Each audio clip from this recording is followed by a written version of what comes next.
Hi, I'm Ellie. I travel in Russia and my goal is to visit all its regions. So far I visited 47 of them, and the next one is Pskov region. Pskov region is one of the most ancient Russian lands. It's a real reserve of historical and cultural legacy and amazing nature. At the same time, it's considered to be one of the most depressing regions, with the record of population decline in the entire country. Let's explore Pskov city and the village life in this region. I've arrived in the capital of the region, city Pskov. It's probably hard for foreigners to pronounce. It's 5 letters, 4 of them are consonants. Pskov.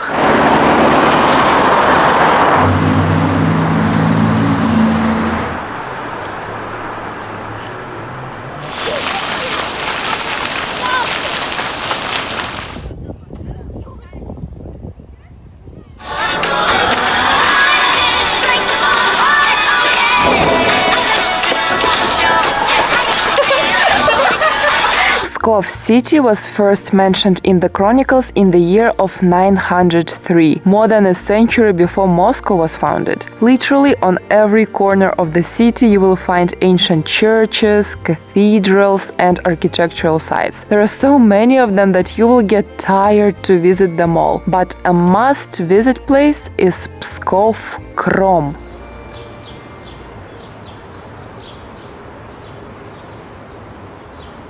Pskov region is located right on the border. It borders Estonia, Latvia and Belarus. Since ancient times, when wars started from the west, this city was the first one to take strikes from enemies. So, of course, it started from a defense fortress.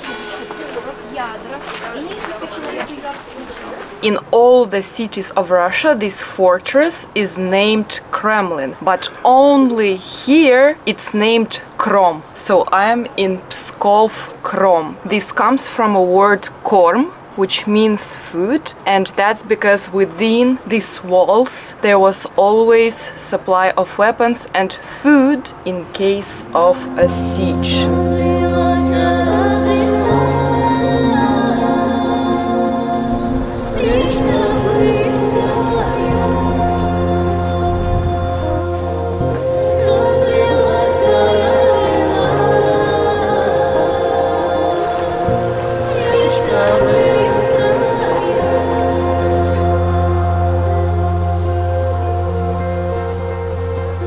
Behind me there is a monument devoted to the battle on the ice, and they say that this battle is named so because it took place on the frozen lake on the ice, and that Russian soldiers pursued fleeing Germans who fell through the ice, and that's why Russians won. But many historians are against this version because they say that Russian commanders would not plan a battle on the ice because they knew that the ice would crack under their heavy armor. So there are actually lots of myth and legends about this battle. Even now, when I watch the news about current events, I don't really believe it. Who knows what happened in 13th century? So choose any version and believe what you prefer to believe.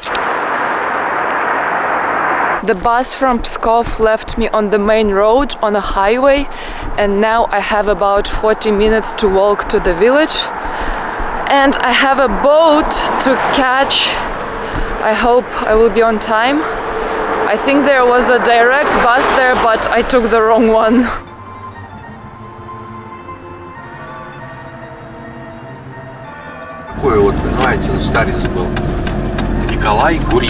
After all, I was able to hitchhike, and this man offered to give me a ride, and I will be on time for the boat because the village that I'm going to is located on the island.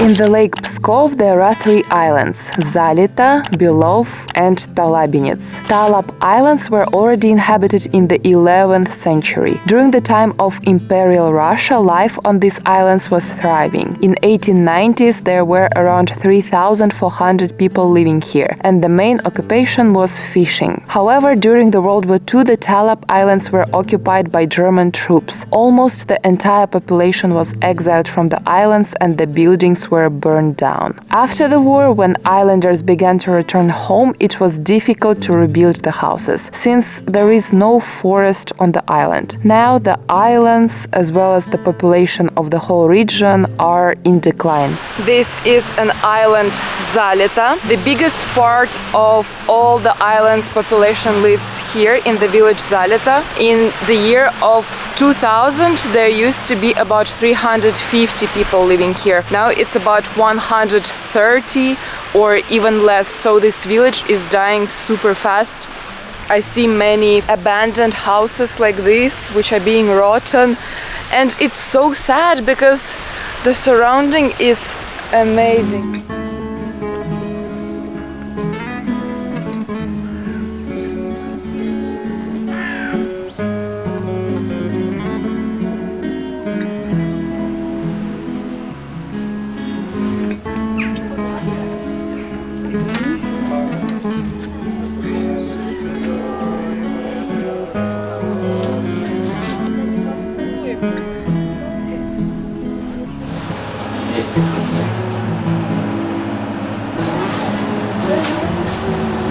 Если надо, местное наречие. Apple pie from a local bakery. I was told that there is one bakery on the island and two shops. By the way, this is not my final destination. I will be staying on another island and there are no shops at all, nothing. So I will need to buy some food as well.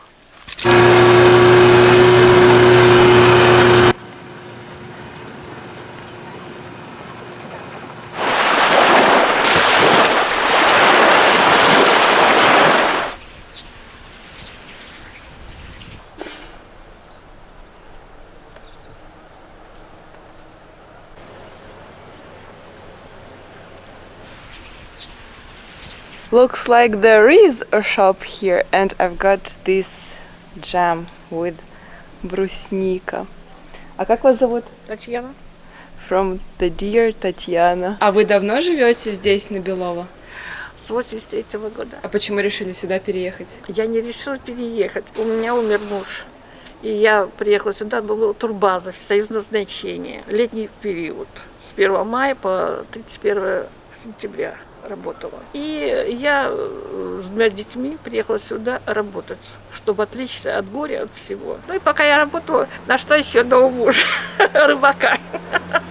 Вышла замуж, а он местный, так и осталось. Вам здесь нравится жить? Очень. Здесь отдыхаешь полностью. То есть, если я в город езжу, и там все это в темпе, как это теплоход отходит, надо поспить, то здесь спускаешься с теплохода, и все. И идешь уже замедленной походкой, спокойствие полнейшее. Утром просыпаешься, тебе приятно и тепло. Не зависит от того, что я живу круглый год здесь, на зимой 10 человек остается сейчас. Раньше было больше. Вы тоже остаетесь? Конечно. А вообще здесь сколько живет людей? Летом кто бы их считал. У всех и дачи, и вот, живут которые, и плюс к ним, и плюс приезжают ко всем родственники. Получается, вы со всеми дружите, да? Всех знаете? Всех знаю, я почтальон, к тому же. Поэтому пенсию разношу, общаюсь, делаю уколы, делаю массаж. У нас с медициной напряженка, поэтому приходится обходиться собственными силами. В общем, скучно здесь не бывает, да? Некогда. А вот когда в 83-м вы сюда переехали, здесь было больше людей? Ой, тут народу было много. Где-то, наверное, к 100 человекам точно было. У всех от 3 до 6 детей было. Мужчины занимались рыбалкой, женщины в швейный цех шили. Так что жизнь кипела. А почему все уехали? Кто-то умер, а потом работы не стало. Пошли вот 90-е годы, когда все пошел развал. Турбаза закрылась, работы не стало, поэтому все стали разъезжаться.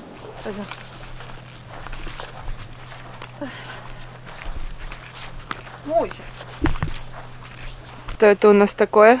это веранда. Давно идея посетила меня. 10 лет я точила мужа, уговаривала. Тем более бутылок столько валялось везде по деревне. Теперь и бутылки ушли, и веранда построилась. Получается полностью из стеклянных бутылок. Полностью. Весной и осенью глухой месяц к нам никто, и мы никуда. То есть ледостав начинает вставать, лодку уже нельзя спускать. И весной, когда ледостав начинает раздвигаться лед, тоже нельзя еще. Для вот этого периода вы закупаетесь продуктами, да? Да, да. Это на сколько примерно вам? Ну, где-то месяц мы заготавливаем. Во-первых, очень помогают огороды, картошка, морковка, помидоры, капуста. Это все свое. Такие продукты закупаем. Вот у меня лично есть хлебопечка. Я пеку хлеб сама. А вот здесь же нет магазина, получается, как вы за продуктами? Раз в 2 недели зимой к нам приезжает МЧС, нас забирают, кто хочет, везут на Залит, на тот остров. Мы там покупаем, нас обратно привозят. А летом лодки сели, поехали в город. Рыба у нас в озере своя, картошка в огороде, у меня куры несутся, яйца, то есть натуральный продукт. Грибы сейчас в лесу растут, пожалуйста, только надо не лениться.